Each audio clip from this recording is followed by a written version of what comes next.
Shocking footage. Russia shelled Kharkiv.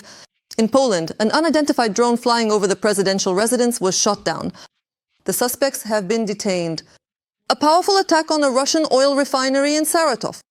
Russia will be left without gasoline. Zelensky harshly criticized Trump.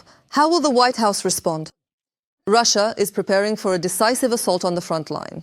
The main target is Pokrovsk. A doctor had sex with a nurse while a patient was lying on the operating table. Hello, my name is Katerina Nesterenko, and right now the main news. But first, please like this video and subscribe to our channel so we don't lose each other on YouTube. Things are unsettled in Russia again. The General Staff of the Armed Forces of Ukraine reported an attack on an oil refinery in Saratov. The strike was carried out on the night of September 16th. Explosions and a fire were recorded in the area of the facility. The results of the strike are being clarified. The Saratov oil refinery specializes in gasoline production. Diesel fuel, mazout, as well as various grades of bitumen, vacuum gas oil, and technical sulfur. And other products as well. In total, more than 20 types of petroleum products. The enterprise is involved in meeting the needs of the armed forces of the Russian Federation, according to the statement. The governor of Saratov region, Roman Busargin, did not comment on the incident. Things were also unsettled in Vladivostok. A series of explosions occurred in the area of Shchitovaya settlement. A large number of vehicles and special service personnel arrived at the scene. Checkpoints were set up on the roads, stopping almost every car for inspection. The Ministry of Internal Affairs and the FSB are refusing to comment. The Anti-Terrorism Commission reported an unspecified incident involving gas equipment. Ukrainian blogger and journalist Denis Kazansky writes that Russia suspects the involvement of Ukrainian saboteurs. In Warsaw, police detained a 21-year-old Ukrainian citizen and a 17-year-old Belarusian citizen as part of an investigation into an incident involving a drone that flew over a government building and the president's residence. This was reported by Polsat News. Law enforcement officers are conducting searches in the apartments of the detainees. The police are verifying their identities and checking whether they have permits for legal residence in Poland. Polsat News found out that the 21-year-old man and the 17-year-old woman spent the night in a detention facility and the police interrogated them. Earlier, Polish Prime Minister Donald Tusk reported the neutralization of a drone that was flying over government buildings and the presidential residence. It turned out that the Gas Protection Service acted very quickly and vigilantly. They identified the individuals who were operating the drone. These are a young Belarusian woman and her 21-year-old colleague from Ukraine. I just wonder, is this the last drone or will there be more? What do you think? The Russians struck Kharkiv with drones right in the middle of the day. Horrific footage immediately appeared on social media.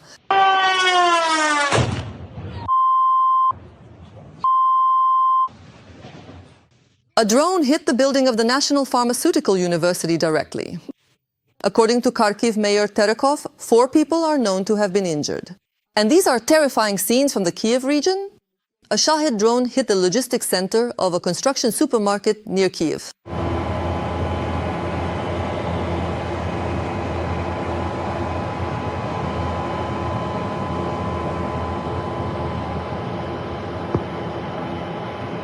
Russia is a country of rot, and it will definitely be held accountable for every strike. Give a like if you agree. Reading the comments under previous episodes, I see that many of you are watching us from Kazakhstan, Moldova, Europe, and even the USA. We Ukrainians are very grateful to you for your support and proud to have such sensible viewers. Let us know in the comments under this episode as well which country you're watching us from and whether people there support our fight against the empire of evil. I always enjoy reading your comments. And now, let's keep going. The most interesting part is coming up. And right now, let's talk about the news from the front. Russia is preparing for an offensive on Pokrovsk. This was reported by Forbes. The publication writes that the Kremlin is amassing forces for a decisive breakthrough in Pokrovsk. However, Ukrainian military note that the city has been turned into a fortress. Multiple lines of defense have been established around it, and the terrain complicates the advance. The use of UAVs also limits the Russians' progress, and they have already suffered heavy losses. Analysts believe that even if Pokrovsk is captured, it will be a long and bloody process, after which almost nothing will remain of the city. Russia hopes that taking Pokrovsk will make it possible to seize the rest of Donetsk region. According to Ukrainian military, the Russians are now aiming for a decisive breakthrough in Pokrovsk, redeploying an experienced marine unit there. a soldier with the call sign Ushnoi gives a detailed account of the situation at the front. According to him, the situation is tense in the Veliko-Mikhailivka direction. The situation has escalated in Berezove. In addition, the enemy has become more active in the Sosnivka area. The enemy is not reducing the intensity of its pressure. The settlement of Kalinivska is being hit by massive artillery and airstrikes, while at the same time small assault groups are being deployed. They are trying to break through from the eastern outskirts, and direct clashes are already taking place there. The situation in Berezove has also escalated. The enemy is advancing in small groups through the garden plots, trying to move toward the industrial zone. Their goal is to reach key sites in the village, such as the school and the cultural center. The enemy has also become more active in the area north of Sosnivka and to the west along the forest belt. Their objective is to use the Vovcha River's channel as cover and reach the road leading to Arestopol from the south. At the same time, fighting continues south of the forested area, where the enemy has also made minor advances. There, the enemy's task is similarly to break through toward Veliko-Mikhailivka via the system of forest belts. At the same time, the line of contact has been clarified in front of these two large settlements. And to finish, a bit of positivity. Footage like this has appeared online from the Sumy region. In the video, you can see a Russian occupier in a buggy trying to dodge a Ukrainian FPV drone and ending up under the wheels of his own vehicle.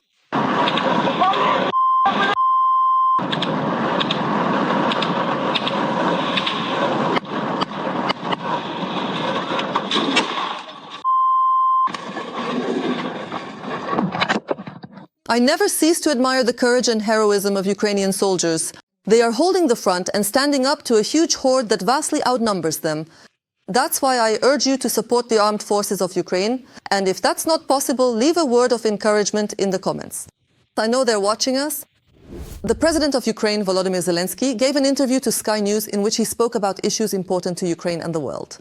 In particular, the head of state spoke about the attempts of the Russian dictator Putin to deceive US President Donald Trump about what can really stop the Kremlin leader and other current topics. Next, we'll talk about the most important points. President of Ukraine Volodymyr Zelensky is clearly disappointed with the actions of the West. He notes that sanctions against Russia have long been overdue. And only the head of the White House, Donald Trump, has the real power to stop Vladimir Putin.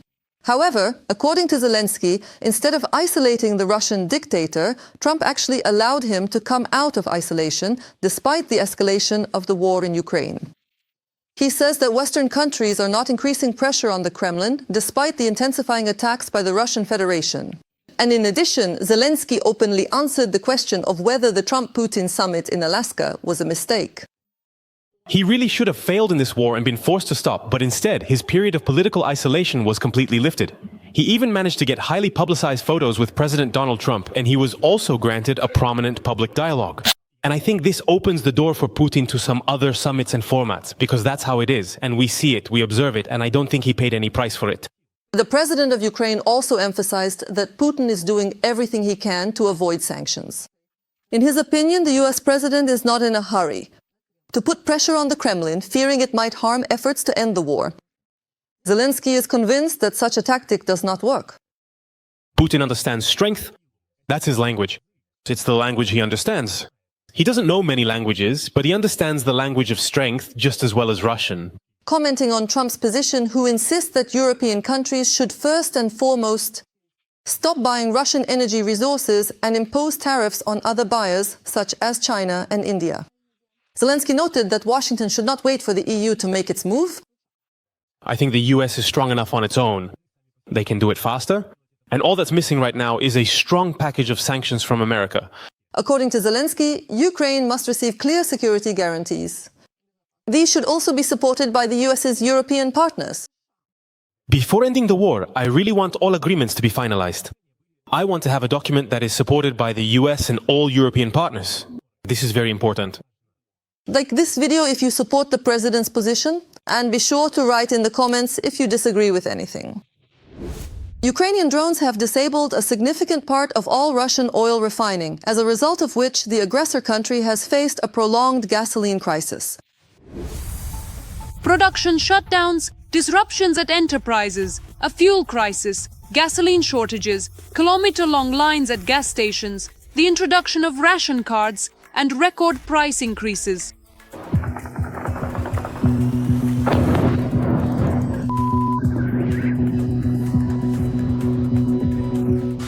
The fuel shortage is hitting Russia harder than it is officials' wallets. And it's all thanks to the Ukrainian armed forces' drones, which have already knocked out a sixth of all oil refining in Russia.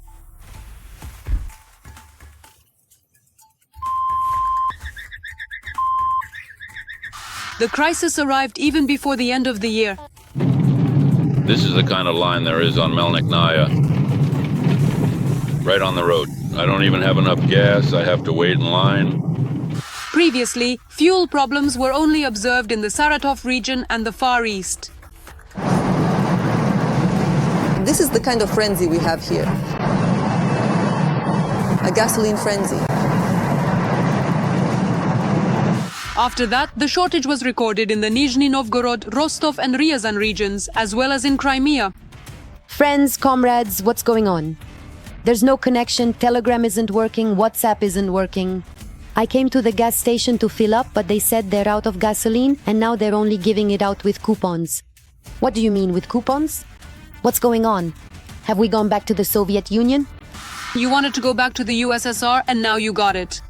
There are already gasoline shortages in more than 20 regions. Here we've also started having gasoline problems because of the strike on Kamensk-Shakhtinsky.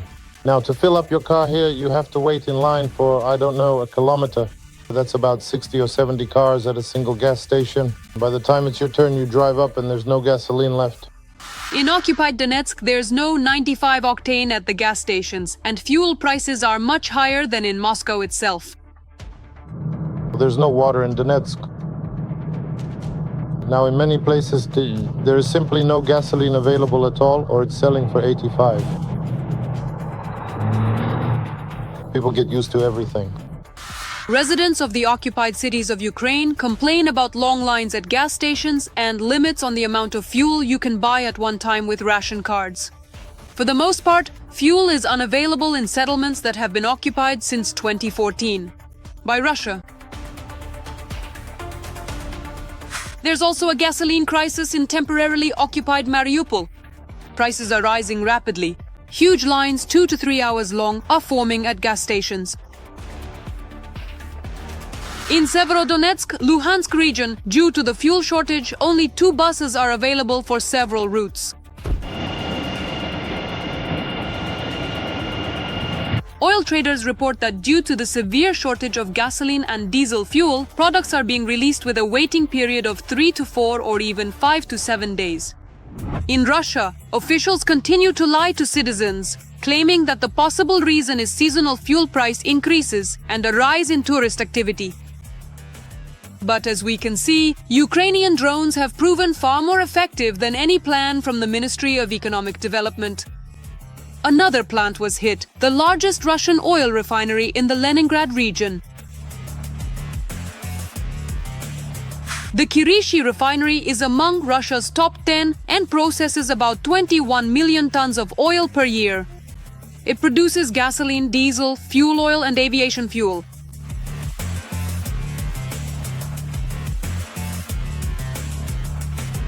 And here is the Ryazan refinery giant, which belongs to Rosneft.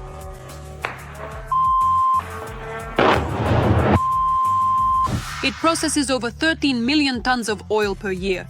Since the beginning of August, 2 units there had already been completely shut down after previous strikes, and now the entire plant is operating at half capacity. Journalists calculated that in 2025, drones struck Russian oil refineries 38 times, and 24 attacks were successful.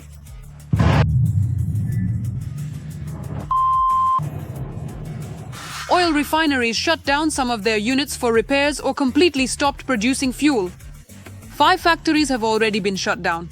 Kuybishevsky, Novokuybishevsky, Syzransky. Their owner is Rosneft. The same fate befell Volgogradsky, Lukoil and Afipsky.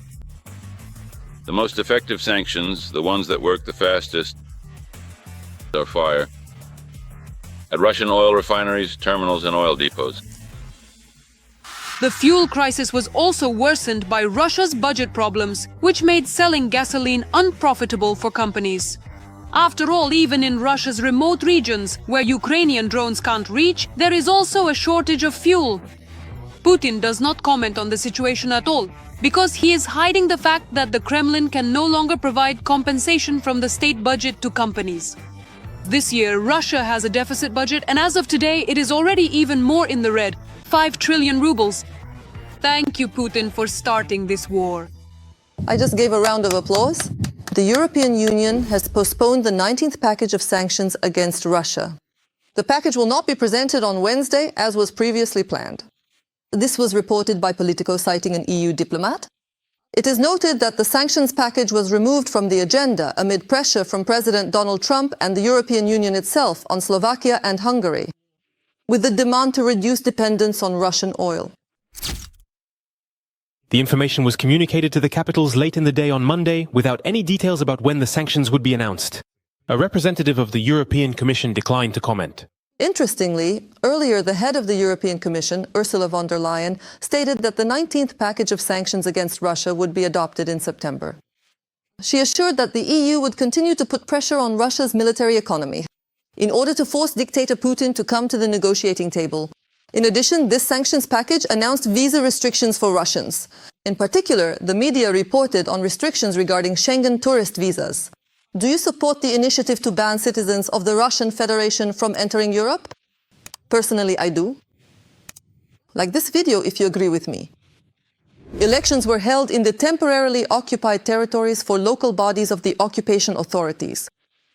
We will tell you how, for this so-called popular expression of will, people were herded to the polling stations, including with threats of being sent to the front. Every voice matters. Join our community, support independent journalism and help us bring you the truth from Ukraine. Become a member of Ukraine today. Join us now. A secret ballot under the watchful eye of the Kremlin. In Russia and in the territories temporarily occupied by Putin, the people's will has been expressed in elections of various levels. In the Russian Federation, elections were held for positions ranging from governors to local self-government bodies, with about 47,000 deputy mandates and elected posts distributed, including the positions of 21 governors. In 11 regions, new convocations of legislative assemblies are to be formed based on the results of the voting. And while the counting commissions are still processing the last ballots, Russian security forces have proven to be much quicker and have already started targeting the voters themselves. More precisely, those citizens who refuse to participate in the 2025 elections. Security forces are checking who has voted and contacting non-voters. Residents are intimidated with threats for not participating in the voting and are demanded to provide explanations. However, the matter does not end with just phone calls and interrogations. For example, in the temporarily occupied territories, those who refuse to participate in the elections are sent straight to the front lines. Sometimes, as an alternative to not showing up for the elections, people are offered to sign a contract. This is not the first instance of pressure being exerted on the local population. At the same time, Russian opposition figures assert that it is possible such recruitment methods for the Russian army are being used not only in the so-called LPR and DPR, but also in Russia itself. It's just that information from across the border hardly ever makes it into the media or onto the internet. Probably, if these aren't the very first elections, then they're among the few, among the first, where there is really very little information. Russian security forces resorted to intimidation, repressive methods, and sending people to the front because of the catastrophically low turnout at local elections. As it turned out, in Russia, almost every other person chose not to go vote. And as it turns out, Putin himself is to blame for this. Under the weight of all these trends, we can note a very poor turnout at the level of 20 to 30%, which is, well, just really an unusual situation. The authorities intimidate people, many have lost faith in the desire to participate, and many don't even want to, well, get up from their couches. Basically, I'll say this is quite a traditional story for our country. But today, in these elections in 2025, of course, this situation has gotten much worse. Judging by the preliminary results published by the Central Election Commission of the Russian Federation, in most regions, the winners are the current heads or acting governors, candidates from the United Russia Party. Everything is done strictly by the playbook, with only one exception. With such low turnout, next time, which will be the State Duma elections, followed by the nationwide presidential elections, the expression of will could legally be declared invalid due to critically low turnout. So here you have a new way to fight the Kremlin regime. The security forces cannot allow this to happen. That's why, while some targeted those who didn't show up, others were actively herding loyal and dependent voters to the polling stations for the bunker regime. Spoiler candidates, a few minor provocations, and the usual reports of public sector workers being forced to vote. There is nothing surprising about Russian elections, and there never will be anymore. Coercion is obviously present. A great number of people in many different regions were already writing about this even before the actual election day. In the end, according to analysts, the Kremlin more or less managed to pull off these elections, but whether they'll be able to do the same next time with such catastrophically low turnout is a big question. So what can people in Russia do at all, those who disagree? Nothing. Unfortunately, we are living in a situation of open dictatorship and, in fact, a quasi-martial law. India has joined the Russian-Belarusian exercises Zapad 2025, thereby crossing a red line. This is reported by The Times. 65 military personnel arrived from India to take part in the maneuvers, including soldiers from the elite Kumaon regiment. The Indian military will participate in tactical training and practice the use of special weaponry. The Indian authorities stated that they took this step to strengthen defense cooperation with Russia. At the same time, analysts believe that Delhi's participation in the maneuvers against the backdrop of Russian drone incursions into Poland and Romania is a worrying signal for NATO and the United States. This demonstrates the priority that New Delhi places on its relationship with Moscow, something Modi is relying on more and more, given the uncertainty of his relations with President Trump. The Times writes that in recent years, the US and its European allies have made significant efforts to pull India out of Russia's military orbit by signing a number of major arms supply agreements. However, President Trump imposed 50% tariffs on most Indian goods and also received the commander of the Pakistani army at the White House, claiming that he personally put an end to the 4-day conflict between India and Pakistan in May. Within NATO, India's participation in the exercises has already been called a crossing of the red line and a terrible image for the country's reputation. Let me remind you that on Friday, September 12th, joint strategic exercises of the armed forces of Belarus and Russia, Zapad 2025, began in Belarus. The exercises will continue until September 16th. And what do you think and how do you view India's participation in the exercises? Write your thoughts in the comments. I will definitely read them. Donald Trump sharply criticized European countries for buying oil from Russia. We will tell you which countries and under what conditions continue to purchase energy resources from the aggressor country, thus replenishing its war budget. Europe only talks but doesn't act. These are the words of Donald Trump, which sound like a direct challenge to NATO and European Union allies. The American president publicly accused European countries of not imposing tough enough sanctions against Russia and essentially set a condition. If Europe does not increase pressure on Moscow, Washington may suspend its own actions. Europe, they are my friends, but they buy oil from Russia, so you can't expect us to be the only ones acting at full strength.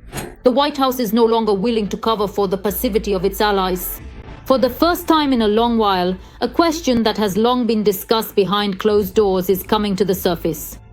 Who is actually bearing the main burden of confronting the Kremlin today, the US or Europe? They buy oil from Russia. We don't buy oil from Russia. They buy a lot of oil from Russia? This is not a deal.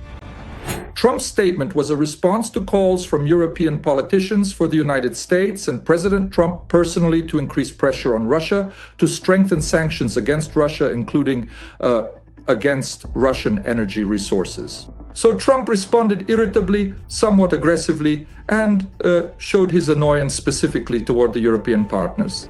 As if to say, there's no need to urge me to increase sanctions against Russia. Look at yourselves, he implied. You yourselves are buying Russian energy resources. I'll say right away, this reaction from Trump isn't entirely fair, and it's not aimed at making the Europeans increase pressure on Russia. It's more of a refusal, a demonstration that Trump himself doesn't want to impose any new additional sanctions against Russia. It's a reaction along the lines of, you're the fool yourself. So you're demanding that I impose sanctions against Russia? Well, you go ahead and do it yourselves, and then I'll see whether I want to do it or not.